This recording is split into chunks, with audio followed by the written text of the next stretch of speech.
Some people with average jobs retire rich. Others make millions of dollars and lose it all. The difference isn't education or intelligence, it's behavior. This is a full summary of The Psychology of Money by Morgan Housel.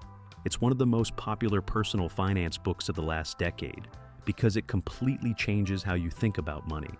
Most people think financial success comes from knowledge, but this book argues that success comes from how you act. You don't need to be a genius. You need to be calm, patient, and disciplined. These traits matter more than your job title or school degree. Housel says doing well with money has little to do with how smart you are, and a lot to do with how you behave. That's a big shift in thinking. It means that anyone, no matter their background, has a real chance to build wealth, but only if they learn how to control their actions and emotions. The role of chance in wealth. One of the most important parts of the book is about luck and risk. These two things play a bigger role in money than most people think. You can make all the right moves and still end up with a horrible outcome. Or you can make mistakes and still end up ahead. Housel uses the story of Bill Gates and his school friend Kent Evans. Both were smart, both were curious and loved computers. But Bill Gates went to one of the only high schools in the country with access to a computer. That gave him a huge head start. His friend Kent Evans, on the other hand, died in a mountain climbing accident as a teenager. Luck gave one of them a future full of opportunity. Risk took the other away before he had a chance. This shows how unpredictable life can be. It doesn't mean we give up on planning. It means we stay humble because we never fully control the outcome. There's a powerful lesson here. Just because someone is rich doesn't mean they made better decisions. Just because someone is struggling doesn't mean they failed. We often assume that success comes only from talent or hard work, but chance plays a big role. Housel says the best financial mindset includes room for uncertainty. That means preparing for things going wrong, not just hoping everything goes right. It also means being careful when judging others. Everyone's path is different. Some had lucky breaks, some faced quiet tragedies. That understanding makes us more patient and more realistic. The trap of greed. For some people, what they have is never enough, and this mentality destroys them. Raja Gupta is a clear example. He was a highly respected businessman with wealth, power, and success. But he got involved in insider trading and ended up in prison. Bernie Madoff ran one of the largest frauds in history. He had more money than most people could ever dream of. But he built a fake investment empire just to gain more. They had more than enough, but they risked it all because they couldn't stop. Housel writes that the hardest financial skill is knowing when enough is enough. Many people keep chasing more money, a bigger house, or the next raise. But they never ask why. They don't know where the finish line is. That's dangerous. Because if you don't know what's enough, you'll never feel satisfied. You'll always want more. And that can lead to bad decisions and big losses. He explains that happiness comes not from more, but from control. When you live below your means and know what matters to you, you feel peace. Greed is often what ruins people. Knowing when to stop is what will protect you. The power of compounding. People think wealth comes from making massive, risky moves and huge profits. But most wealth comes from slow growth over many years. Warren Buffett is one of the richest people in history.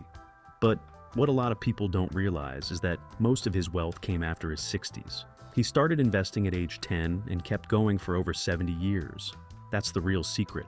Not amazing returns, but amazing consistency. If Buffett had stopped investing at age 50, he wouldn't be nearly as rich. This is called compounding. Small gains grow faster and faster over time. But you only see that power if you stay in the game long enough. Many people give up when the market falls, or they try to move in and out of investments quickly. That's what breaks the cycle of growth. Housel says you don't need to earn the highest return. You just need to earn good returns for the longest time. Starting early, staying patient, and not interrupting the process is more important than getting lucky with a few big wins. Wealth is what you don't see. Another common belief is that rich people always show their wealth. Expensive cars, designer clothes, giant houses. But Housel explains that real wealth is what you don't see. Most people spend money to show they have money, but spending is the opposite of building wealth. True wealth is savings, investments, and freedom. It's not flashy, it's quiet. He tells the story of Ronald Read, a janitor who lived a simple life and died with over $8 million. Almost no one knew he was rich. That's because he didn't show it. He saved, invested, and lived below his means. On the other hand, Many people who show off wealth are actually deep in debt. They're spending to impress others. But that's not financial strength, that's stress. Housel wants readers to understand that spending money is easy. Holding onto it and growing it is hard, and often the richest people are the ones you'd never guess. Behavior trumps intelligence. One of the most valuable insights in the book is that behavior is more powerful than intelligence. Many smart people make terrible financial decisions, not because they lack knowledge, but because they lose control of their emotions.